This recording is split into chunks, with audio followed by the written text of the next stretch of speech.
Selamat pagi dan salam sejahtera bagi kita semua. Om Swastiastu, nama budaya salam kebajikan. Salam Jakarta, hari raya, oleh-oleh, itu Kertasari sehat. Lompat Kertasari dari warga, oleh warga, untuk Kertasari sehat.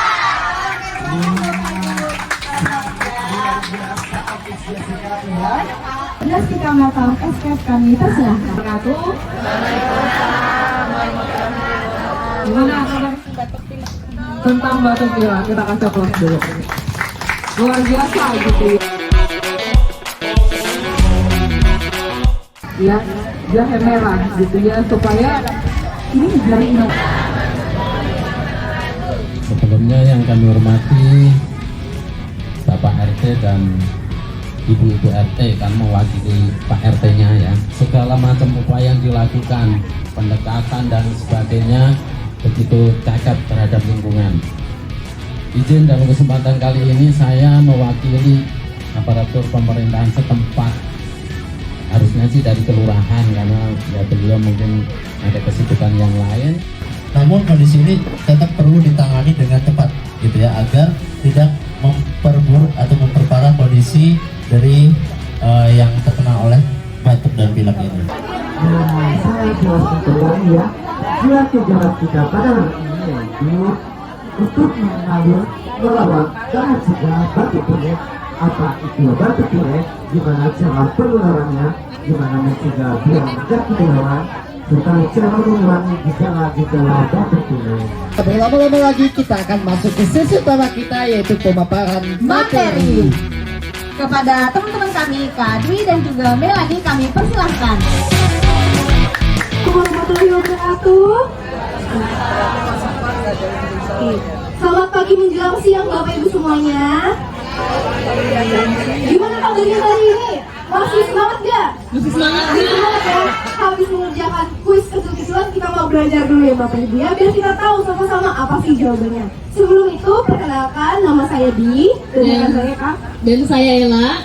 Dan kami berdua yang akan memaparkan materi pada hari ini mengenai batuk pilek, di mana kita sudah memilih bersama-sama saat bermusyawarah sebagai masalah kesehatan utama yang dapat kita tangani bersama.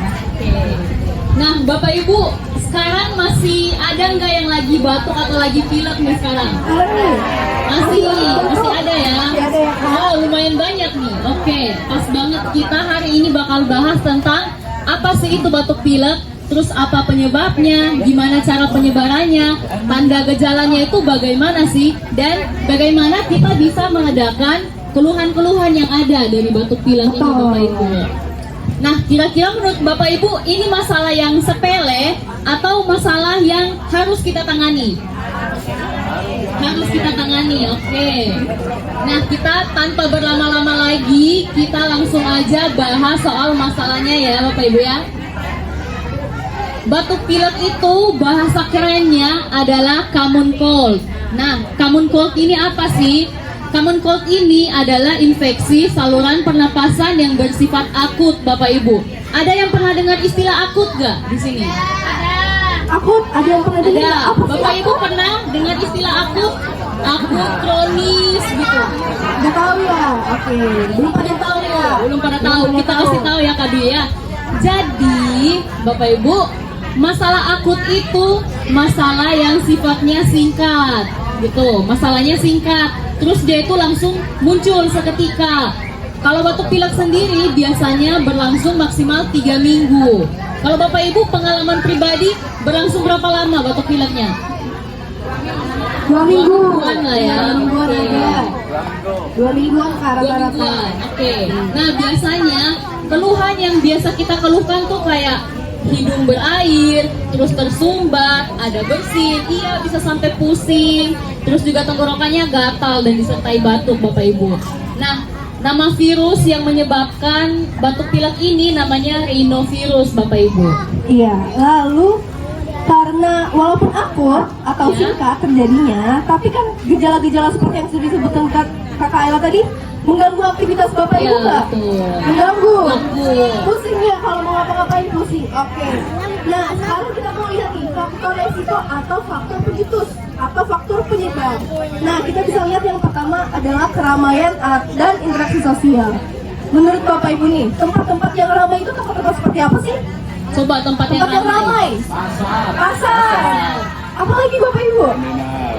Mall, betul. Terminal, betul sekali. Tempat-tempat yang ramai yang orang-orangnya banyak ya. Sekolah, angkutan umum, Iya, benar. pasar, mall. Nah, kenapa bisa menjadi faktor resiko? Karena kan kita rame-rame nih, kita nggak tahu sudah kita sakit atau enggak. Betul. Orang-orang yang kita baru ketemu lagi batuk pilek atau enggak, sehingga kita rentan untuk terkena batuk pilek. Yang kedua, stres. Siapa nih Bapak Ibu yang sering stres di rumah? Sering stres ya. Sering nggak? Stresnya karena apa nih? Stresnya mati. Stresnya sering karena apa Bu? Karena juga itu. Ekonomi, Bapak Ibu. Ada juga, oke. Nah, ternyata Bapak Ibu, stres psikologis yang berkepanjangan bisa menurunkan daya tahan tubuh kita. Betul nggak? Kalau stres jadi cepat sakit nggak? Nah, ya ngaruh. Jadi kita lebih rentan untuk terkena batuk pilek. Yang ketiga, merokok. Dari hasil penilaian kita kemarin, ternyata masih banyak warga yang merokok. Iya. Nah, kan kita tahu merokok itu kita memasukkan asap ke dalam tubuh kita. Nah, ini bisa mengiritasi pernafasan kita sehingga bisa lebih mudah kesempatan untuk terkena batuk pilek. Lalu usia dan status imun. Kalau kira-kira Bapak Ibu kalau lansia atau yang sudah tua dan bayi, anak kecil rentan nggak terkena penyakit? Rentan ya, karena untuk anak kecil sistem imun mereka belum terbentuk sempurna, bukan seperti kita. Dan juga mungkin untuk lansia, daya tahan tubuh mereka sudah menurun sehingga terkena batuk pileknya kesempatannya lebih besar. Ya. Lalu kualitas tidur dan nutrisi. Menurut Bapak Ibu, tidur itu penting nggak? Siapa yang hari ini tidurnya cuma 2 jam? 4 jam? 5 jam? Siapa yang sering begadang Bapak Ibu? Nonton bola? Aduh, sering begadang ngapain Begadang itu? ya? Oke. Nah, Bapak Ibu, kita juga harus memperhatikan tidur. Karena saat tidur banyak sel-sel di tubuh kita yang sedang memperbaiki dirinya. Jadi kalau kurang tidur, waktunya untuk memperbaiki diri semakin kurang. Begitu juga dengan nutrisi. Oke, selanjutnya cuaca dan paparan dingin. Oke, kita tahu ya Bapak Ibu, akhir-akhir ini kadang-kadang hujan, kadang-kadang panas, ya nggak? Iya, kita nggak tahu cuaca ini tidak menentu. Jadi kita harus mempersiapkan tubuh kita. Walaupun cuaca hujan, cuaca panas, kita harus mempersiapkan tubuh kita supaya tidak terkena batuk dan pilek. Oke, selanjutnya Kak.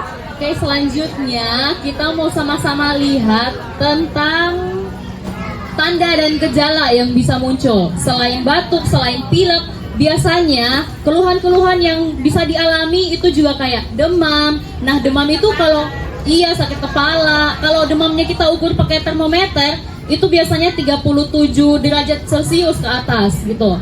Terus juga ada menggigil dan berkeringat yang seringkali di malam hari Bapak Ibu. Terus juga ada batuk, nyeri di tenggorokannya. Biasanya kalau ada yang punya gatal-gatal di amandelnya tuh, nah biasanya di situ. Terus ada sesak juga, hidung tersumbat dan juga pilek Bapak Ibu. Oke, selanjutnya Kak.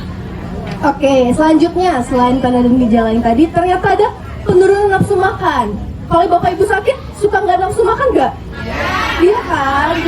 Oh, tetap makan yang banyak. Banyak, bagus berarti. Lalu juga sakit kepala, pusing, nyeri otot dan kelelahan. Oke, selanjutnya. Nah, tadi kan kita udah belajar tuh kalau penyebabnya batuk pilek ini adalah virus Bapak Ibu. Nah, virus tuh sifatnya menyebarkah atau dia tetap menurut Bapak Ibu? Menyebar, betul sekali. Dia tuh gampang sekali ya untuk menyebar. Di sini ada 3 cara penyebaran virus Bapak Ibu yang mau kita bahas sama-sama. Yang pertama, kontak langsung. Kalau dengar kata kontak langsung, dalam bayangan Bapak Ibu tuh gimana sih kontak langsung? Bersentuhan, bersalaman, berpelukan,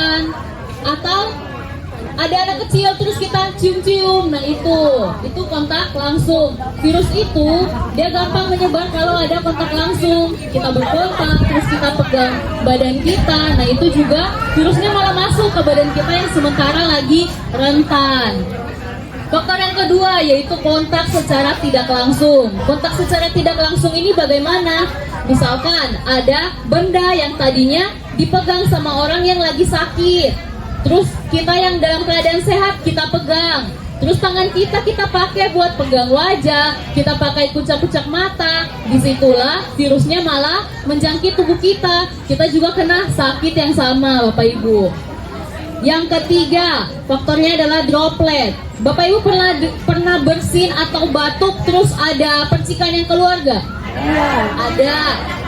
Nah, itu yang namanya droplet. Ya, itu yang namanya droplet. Jadi droplet ini biasanya cepat juga dan umumnya terjadi karena kan gejalanya itu bersin. Jadi ketika ada orang bersin, terus kitanya nggak pakai masker, kitanya lagi berdekat-dekatan, itu cepat buat menyebarnya, Bapak Ibu. Nah, kita bisa lihat Bapak Ibu di layar, ini adalah rantai penyebaran infeksi, bukan hanya batuk pilek. Penyakit-penyakit yang lain juga seperti ini penyebarannya. Bukan hanya virus, ada bakteri, ada parasit yang menjadi penyebab utamanya. Lalu, di mana sih virus-virus ini hidup dan bisa menyebarkan ke orang lain? Ternyata kita sebagai manusia bisa menjadi tempat tinggal virus. Bisa juga di hewan peliharaan, hewan liar, di makanan, dan di tanah maupun air. Nah, bagaimana? Kan kita ini ada bawa virus nih. Gimana virus itu keluar dari tubuh kita? Ada berbagai cara, Bapak Ibu. Ada dari mulut, seperti yang sudah dikatakan Kayla tadi, droplet keluar dari mulut kan? Nah, itu bisa keluar. Bisa dari muntah, bisa dari ludah, bisa juga dari sayatan di kulit. Kalau luka keluar apa, Bapak Ibu? Darah ya, bukan nasi ya. Jadi darah kita yang sudah ada penyakitnya itu kena ke orang lain yang mungkin ada sayatan juga bisa tertular. Dan juga dengan toileting atau penggunaan toilet. Bapak Ibu kalau udah pakai toilet habis itu langsung dibersihin nggak? Bersihin nggak? Dibersihin ya, karena kan bisa tertular orang lain yang memakai toilet berikutnya. Lalu bagaimana transmisi seperti yang sudah dikatakan Kayla tadi atau penyebaran? Bisa dengan kontak langsung, kontak tidak langsung, dan juga barang droplet ya betul. Selanjutnya kan tadi bagaimana virusnya keluar. Sekarang bagaimana virusnya masuk ke dalam tubuh kita. Bapak Ibu kalau mau masuk ke rumah orang nih kita lewat mana nih? Pintu. Nah di badan kita juga ada pintunya. Di mana bakteri, virus atau parasit bisa masuk. Di mana nih Bapak Ibu? Di mata, hidung, mulut. Nah ini Bapak Ibu, di mata, hidung, mulut, atau sayatan di kulit bisa menjadi pintu untuk bakteri, virus, dan parasit masuk. Nah, selanjutnya menurut Bapak Ibu nih, siapa orang-orang yang sangat rentan untuk terkena penyakit? Anak-anak. Orang tua, iya betul. Jadi mereka itu adalah orang-orang yang sangat rentan untuk terkena penyakit karena daya tahan tubuh mereka belum terbentuk sempurna atau daya tahan tubuh mereka menurun. Oke. Kita sudah belajar tentang rantai penyebaran dan ternyata virus itu bisa menyebar lewat kontak langsung atau kontak tidak langsung. Tapi ternyata kita tuh punya cara untuk gimana sih kita bisa memutuskan rantai itu atau setidaknya mengecilkan kemungkinan kita bisa tertular, Bapak Ibu. Nah, caranya gimana? Dengan cuci tangan 6 langkah. Bapak Ibu selama ini rutin nggak cuci tangannya? Rajin nggak? Rajin nggak Bapak Ibu? Ada yang enggak, ada yang udah rutin. Kalau yang rutin sudah 6 langkah belum? Lupa langkahnya. Oke. Biasanya ada yang cuma 1 langkah, biasanya ada yang cuma 2 langkah. Sekarang kita mau sama-sama belajar 6 langkah cuci tangan yang tepat itu bagaimana ya. Nanti Kakak Dwi akan contohkan gimana sih cara prakteknya. Oke, kita juga bisa sambil lihat di posternya ada Bapak Ibu. Yang pertama-tama kita siapkan kalau mau cuci tangan tentunya air mengalir dan juga sabun cuci tangan. Nah, kita basuh dulu tangan kita menggunakan air mengalirnya. Ambil sabunnya, terus kita gosok-gosok di telapak tangan. Jadi yang pertama kita bersihkan adalah telapak tangannya dengan gerakan memutar. Selanjutnya apa Kak Dwi? Selanjutnya punggung tangannya. Punggung tangan bukan punggung kaki, apalagi punggung badan ya. Punggung tangannya digosok-gosok bergantian kiri kanan. Oke, yang ketiga di sela-sela jarinya. Nah, itu biasanya kuman suka tuh nempel di situ sela-selanya. Digosok-gosok. Yang keempat adalah gerakan mengunci namanya. Mengunci. Jadi jari-jarinya saling mengunci kiri dan kanan. Digosok-gosok. Dan yang kelima adalah jempolnya. Nah, dengan gerakan memutar jempol kiri, jempol kanan bergantian. Oke, kalau sudah, langkah yang terakhir untuk membersihkan ujung-ujung kukunya di telapak tangan digosok-gosok. Tuh supaya yang di ujung kuku tuh biasanya ada yang warnanya coklat, ada yang warnanya sampai hitam. Nah, itu bisa angkat tuh di situ. Selanjutnya kita bilas dong dengan air mengalir. Nah, oke, selain dengan cuci tangan nih kita pentingnya lakuin kapan aja sih Bapak Ibu? Sebelum makan, sudah makan, setiap hari. Setiap hari. Iya, betul sekali. Jadi kita sebelum beraktivitas, setelah beraktivitas, apalagi kalau lagi batuk pilek, kita kalau habis pakai tisu, habis bersin, habis batuk, tangannya kena, cuci tangan yang rajin gitu. Yang kedua dengan menjaga kebersihan lingkungan. Nah, kalau lagi batuk pilek, tentunya debu-debu tuh pasti bakal bikin makin parah nggak sih Bapak Ibu? Iya kan? Bakal makin bersin, makin batuk, makin gatal tenggorokan. Jadi lingkungan harus diperhatikan, bersih dari debu, bersih dari asap gitu. Oke. Selanjutnya apalagi Kak Dwi? Selanjutnya, nah ini etika batuk. Bapak Ibu, kalau batuk gimana sih? Ditutup, gimana? Coba, ada yang mau praktekin nggak? Oh, ada yang begini, ada yang begini. Oke. Nah, oke. Bapak Ibu pernah dengar nggak etika batuk yang benar itu seperti apa sih? Pernah belajar? Pernah, ada yang pernah ya? Nah, kita mau sama-sama belajar gimana cara batuk yang benar supaya melindungi orang lain juga biar nggak menularkan. Yang pertama, kita gunakan tisu untuk menutup hidung dan mulut. Iya, supaya droplet-dropletnya atau percikan-percikannya tidak keluar. Iya. Nah, kalau nggak ada tisu gimana dong? Kita pakai apa?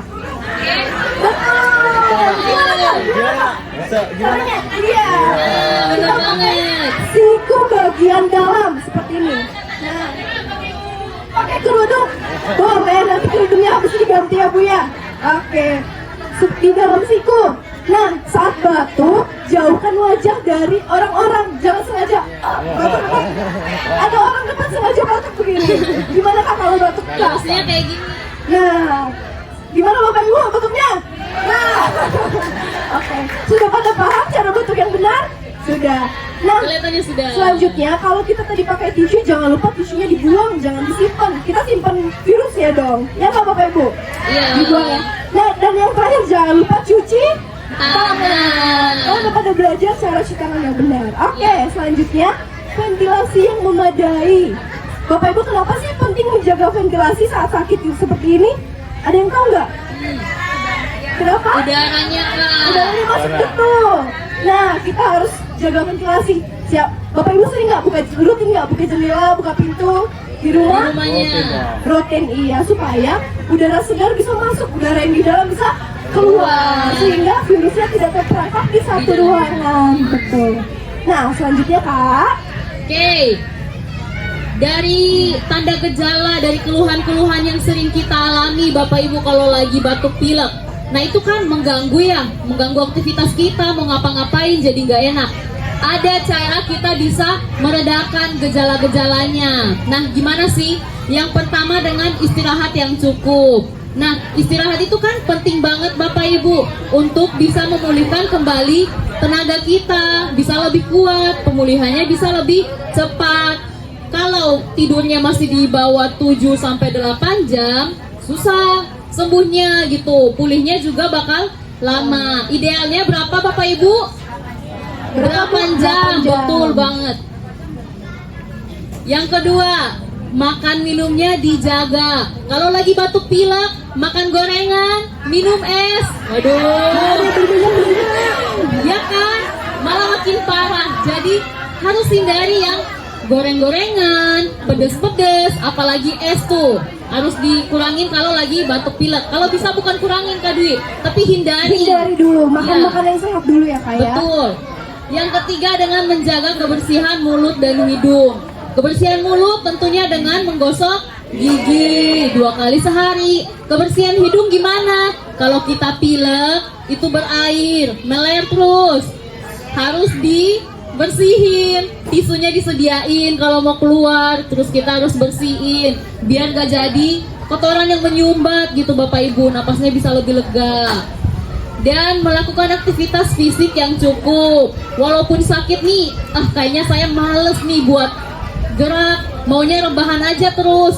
Tapi kalau rebahan terus, tenaganya ya melemas terus gitu. Jadi harus ada kegiatan-kegiatan kecil, jalan-jalan kecil, atau aktivitas kecil yang bisa dilakukan di rumah kayak gimana Bapak Ibu?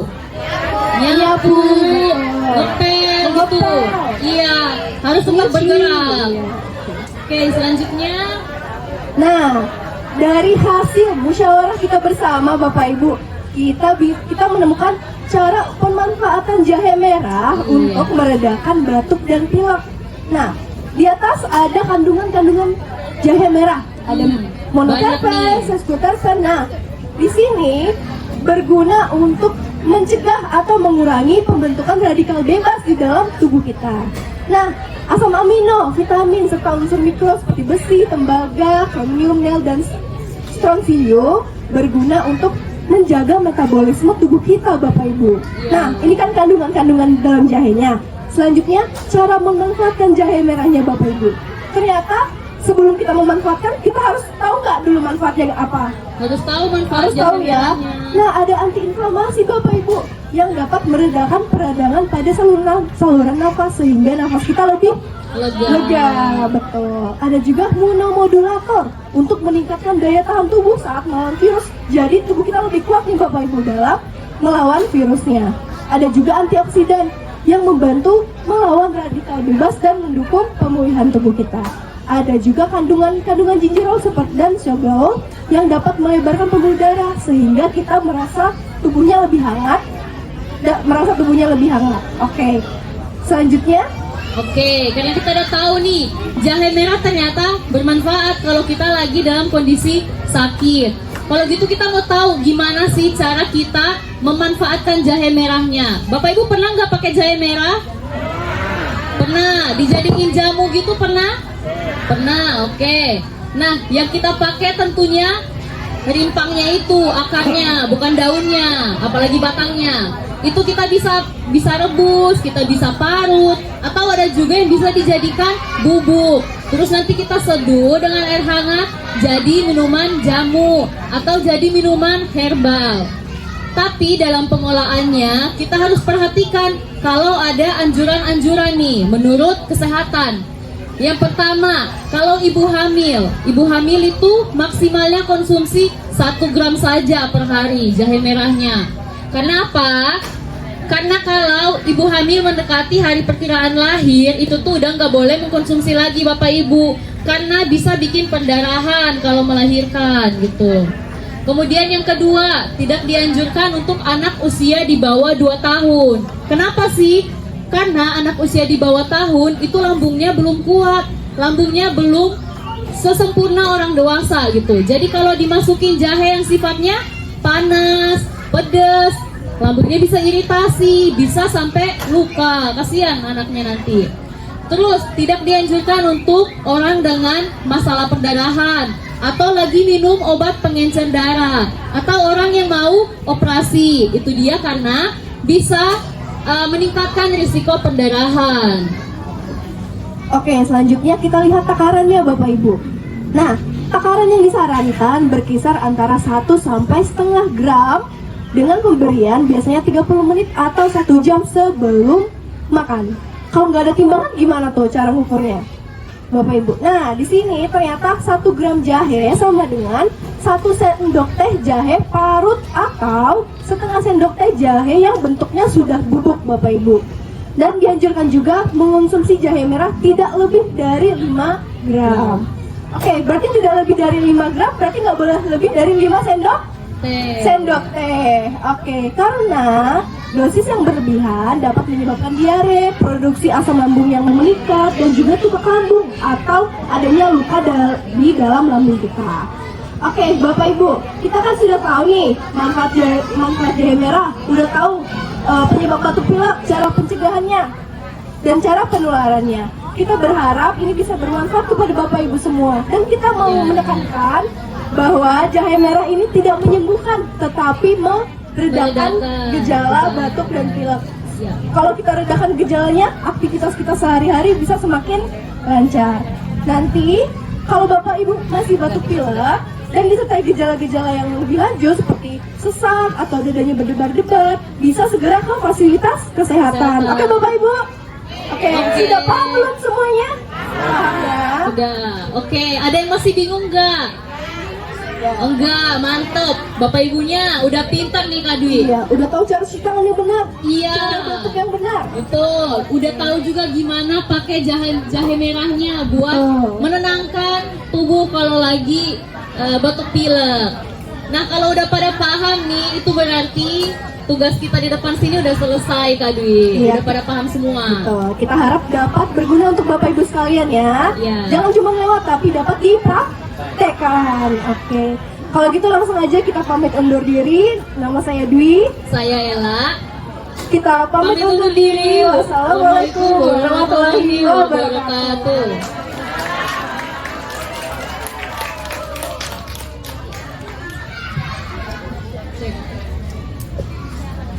Wah, materinya sangat menarik banget ya Kak.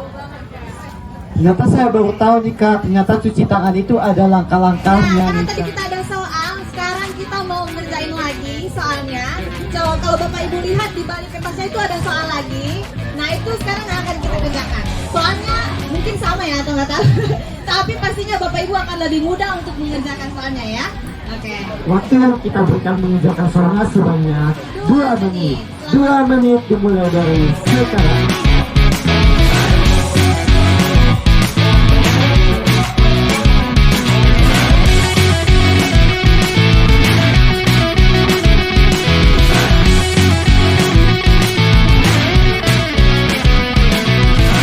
Nah, berkas kali ini hanya 20 orang beruntung ya. Nah, kami yang beruntung ya hari ini ya. Tapi ya, Pertama Nurwahid sendiri nih. Nurwahid RT 06. Ini. Nurwahid ya.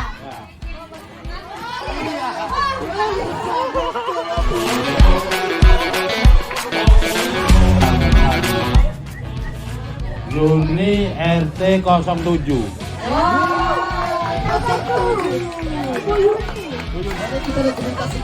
Selanjutnya kita mau ngapain nih Kak? Nah, hari ini kita bukan cuma mau bagi-bagi ilmunya aja Kak, tapi kayak yang udah disampaikan tadi di kata-kata sambutan pertama, kita mau bagi-bagi Kehangatan. kehangatan betul banget. Kehangatannya pakai apa tuh? Pakai jahe merah. Cakep. Nah, tapi kita akan untuk saat ini kita akan lakukan simbolisasi saja, simbolisasi penyerahan bibit jahe. Dan nanti nama-nama yang kami sebutkan boleh maju ke depan sebagai bentuk simbolisasi.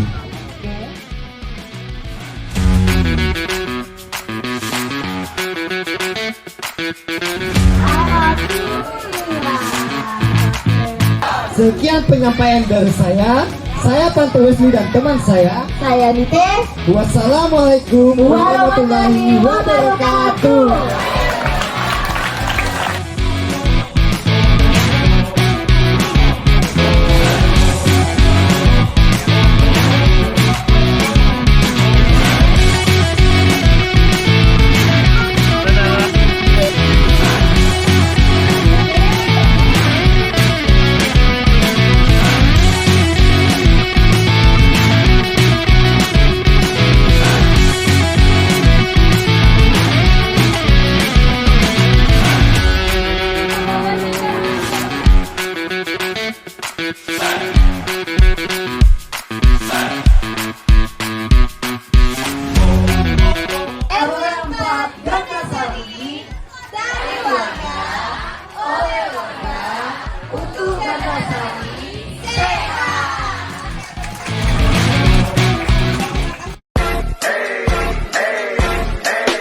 got a condo in Manhattan. Baby girl, what's happening? You and your ass invited, so gonna get to clapping. Go pop it for a plan, pop it for me. Turn around and drop it for a plan, drop it for me.